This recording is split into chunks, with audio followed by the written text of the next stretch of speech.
You have probably watched dozens of grilling and barbecue videos, tried half of them, and discovered that most are either obvious or simply do not work. Southern barbecue is different. For generations, Grandma and the women in her kitchen relied on clever backyard tricks that make food richer, smokier, and surprisingly easier to cook. Today, we're counting down 25 of the smartest Southern barbecue tricks that work on any grill or smoker. I bet you don't know all of the last 5 tricks, but if you do, drop a comment and prove it. Number 25, the brown sugar and coffee rub base. Before putting any meat on the fire, Big Mama would grind leftover morning coffee grounds and mix them with dark brown sugar, then rub that mixture deep into the meat at least 2 hours before cooking. She stored the rubbed meat uncovered in a cool spot to let the surface dry slightly. The coffee grounds contain chlorogenic acids that actually break down tough muscle fibers, which is why cheaper cuts came off the grill tasting like something from an expensive restaurant. The dark brown sugar creates what food scientists call the Maillard reaction at lower temperatures than plain white sugar, meaning Big Mama was getting that deep mahogany crust without burning the outside before the inside cooked through. Number 24. Mustard as the binder layer. Every black grandmother in the Carolinas and Georgia knew you slathered yellow mustard onto your ribs before any dry rub went on.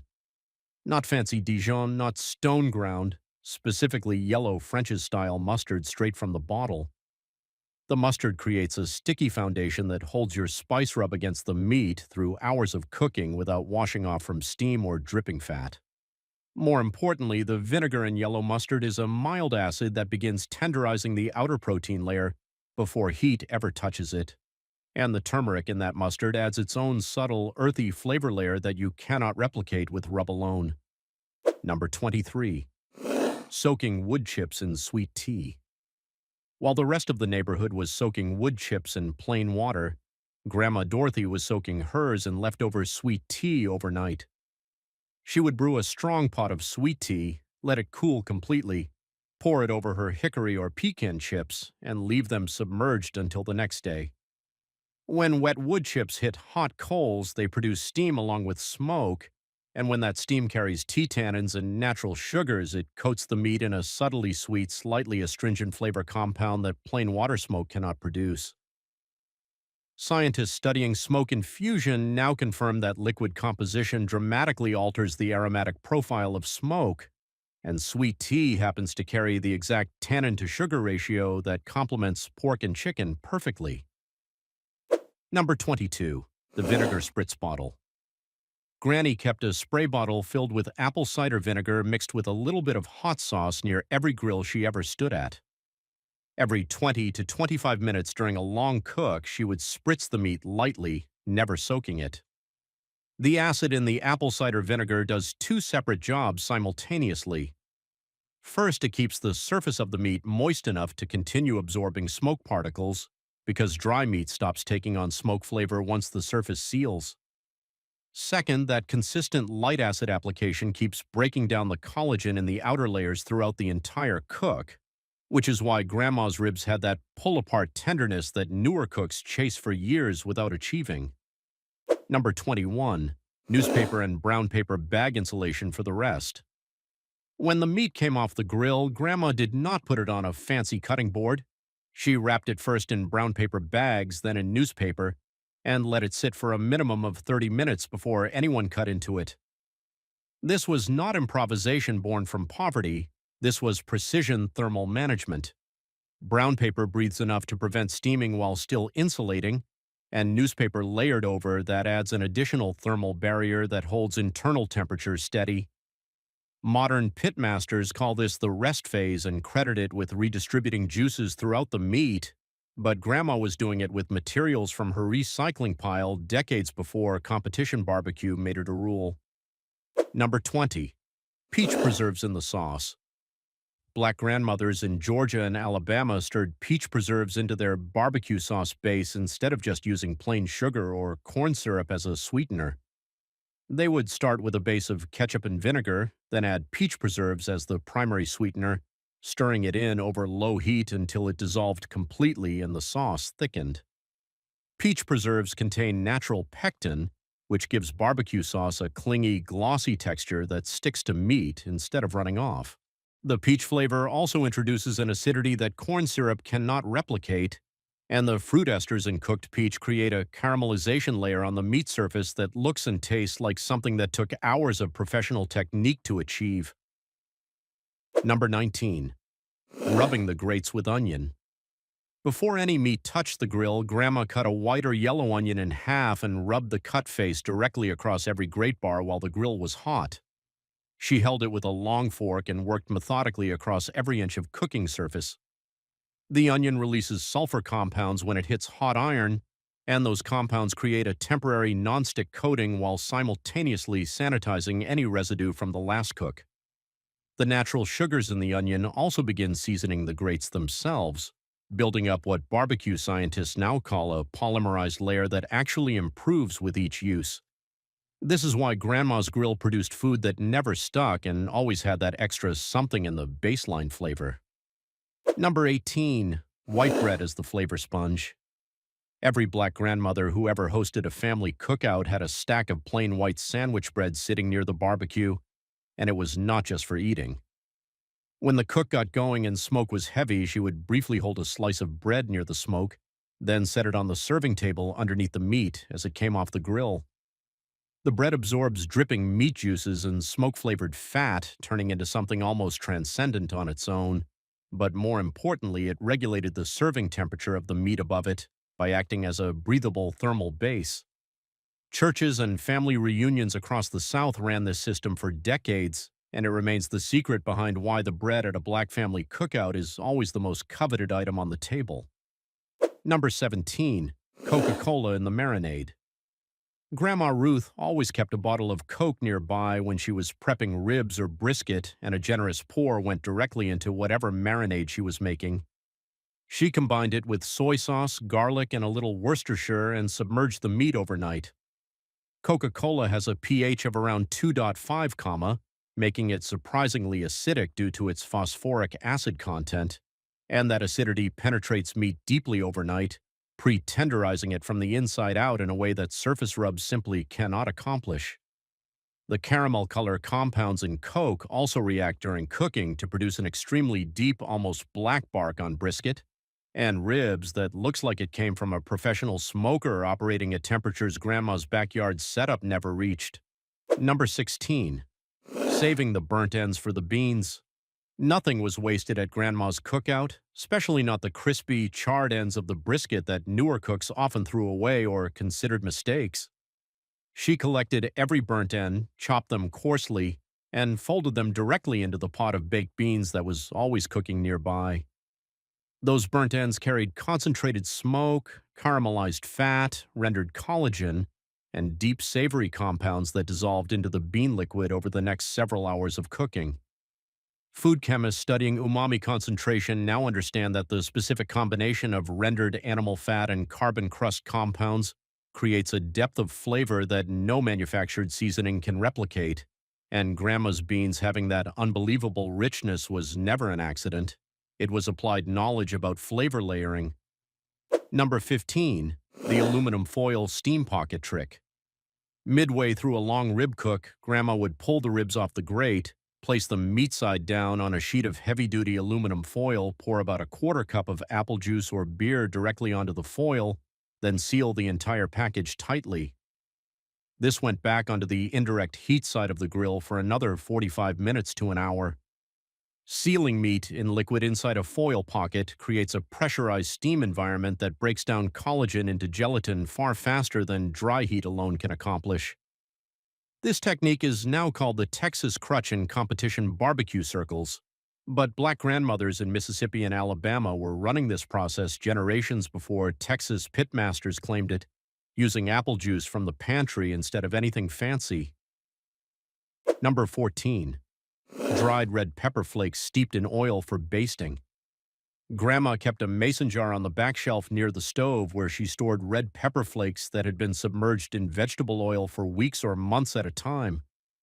When basting time came at the grill, she dipped her brush into that jar and applied the pepper-infused oil to the meat every 30 minutes during the final hour of cooking. Oil basting does something that water-based mops cannot. It conducts heat evenly across the surface of the meat, eliminating cold spots and producing an even crust.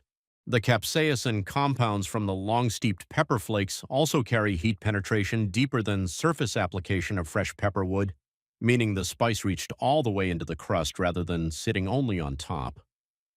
Number 13. Hanging meat instead of laying it flat.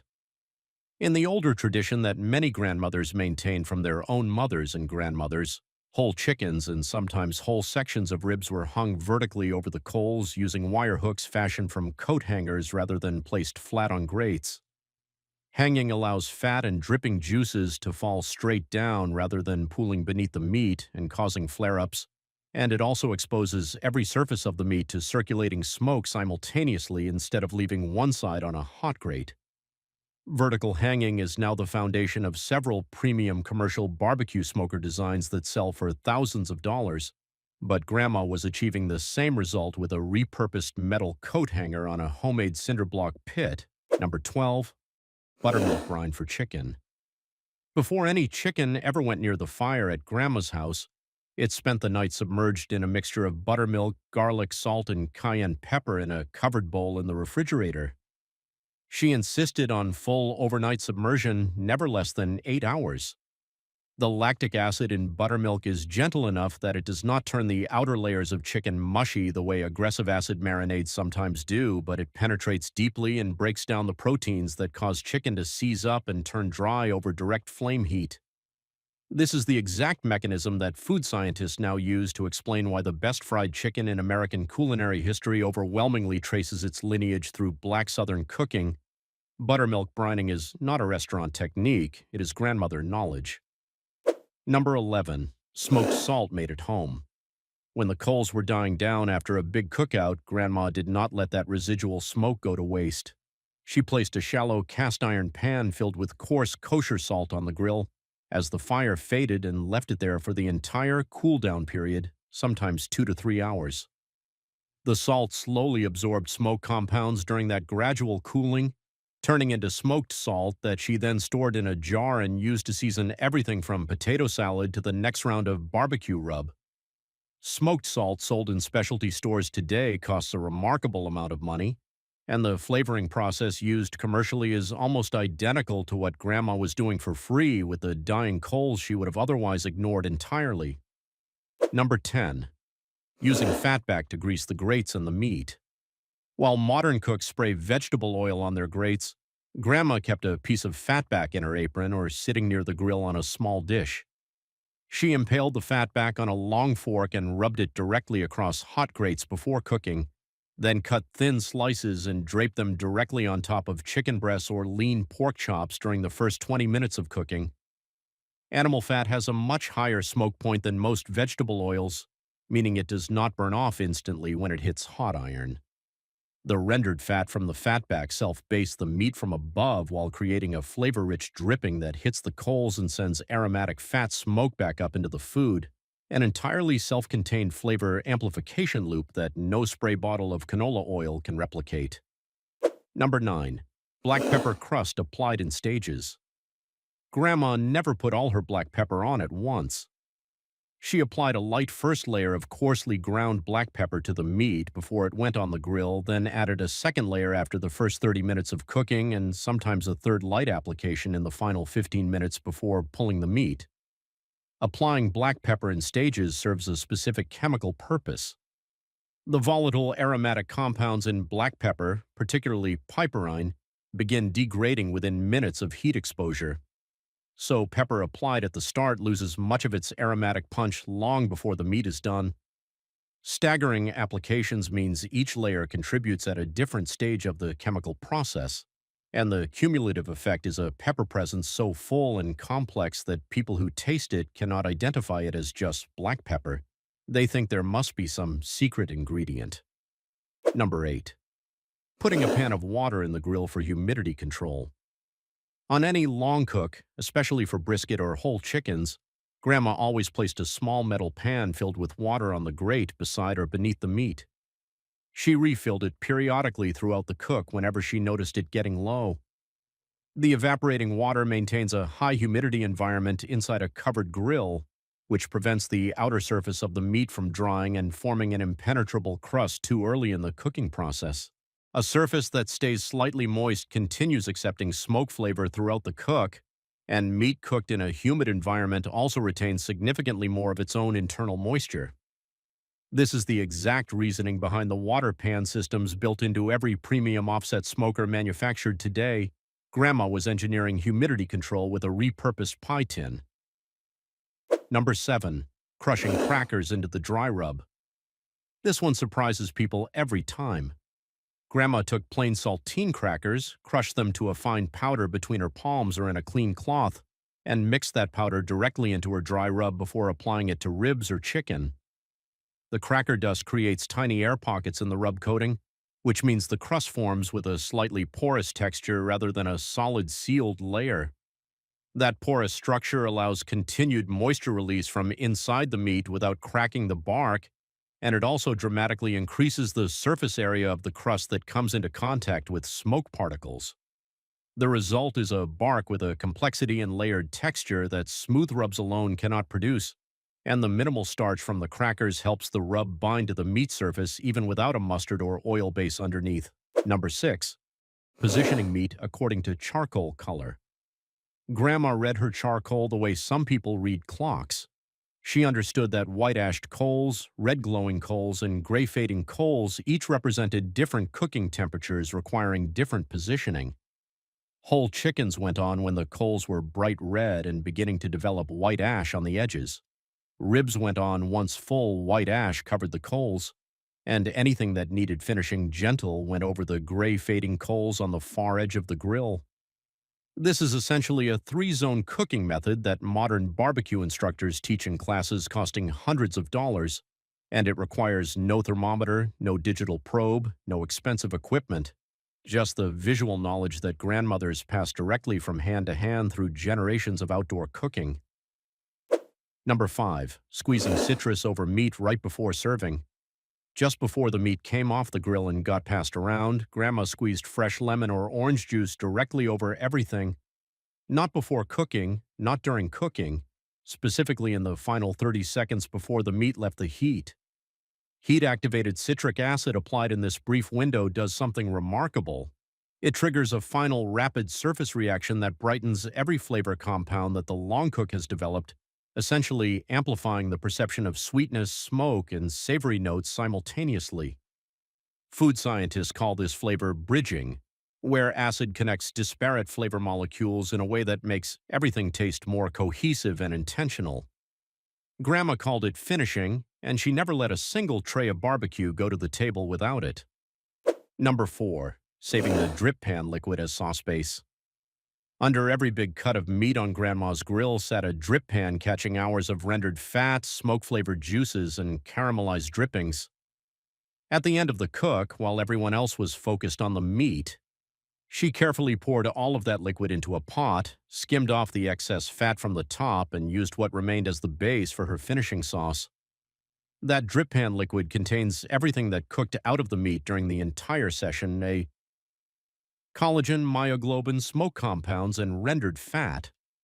Starting a barbecue sauce with that liquid rather than water or plain ketchup gives the sauce a depth of flavor that is literally impossible to manufacture from scratch because it is made of the actual essence of the meat that just cooked. Number 3. Charring onions and peppers directly on the coals. While the main meat was cooking on the grates, Grandma dropped whole onions and whole bell peppers directly onto the coals beneath the grates, not on top of them. She let them sit there until they were completely blackened on the outside, then pulled them off, let them cool, peeled away the charred exterior, and used the smoky, sweet, tender interior as both a side dish and a flavor addition to sauces and baked beans. Cooking vegetables directly in coals, called ember roasting, concentrates their natural sugars to a degree that oven roasting cannot match because the extreme and direct heat caramelizes the sugars faster than the interior moisture can escape. The interior of a coal-roasted onion is almost marmalade sweet, and that sweetness added to any barbecue sauce or bean pot creates a background flavor that makes people ask what the secret ingredient is for the rest of their lives. Number 2. the cast iron skillet on the grill for sides.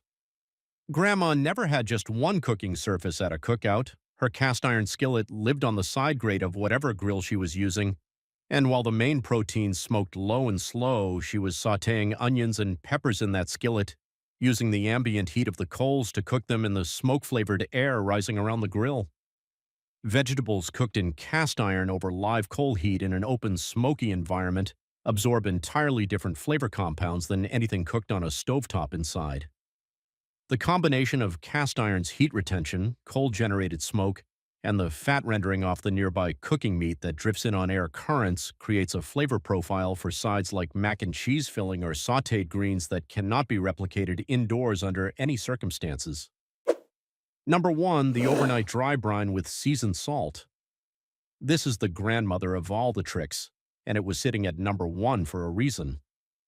The night before every single major cookout, Big Mama, Granny, Nana, whatever you called her, heavily salted every cut of meat she planned to cook and left it uncovered on a rack in the refrigerator overnight. She used seasoned salt, not plain salt, meaning the rub contained garlic powder, onion powder, black pepper, and paprika, in addition to the sodium. The uncovered overnight rest does several things simultaneously that no same-day preparation can accomplish. The salt draws moisture out of the meat initially through osmosis, then that moisture reabsorbs back into the meat carrying salt and dissolved seasoning compounds deep into the muscle fibers, a process that takes a full overnight period to complete. The uncovered surface dries slightly in the refrigerator air, which means when that surface hits the grill, it forms a crust almost immediately rather than spending time steaming. Meat that has been dry brined overnight cooks fundamentally differently than fresh seasoned meat. It browns faster, retains more internal moisture, and carries seasoning all the way through rather than only on the surface layer. Which one of Grandma's tricks did your Big Mama, your Nana, or your Granny swear by at every family cookout?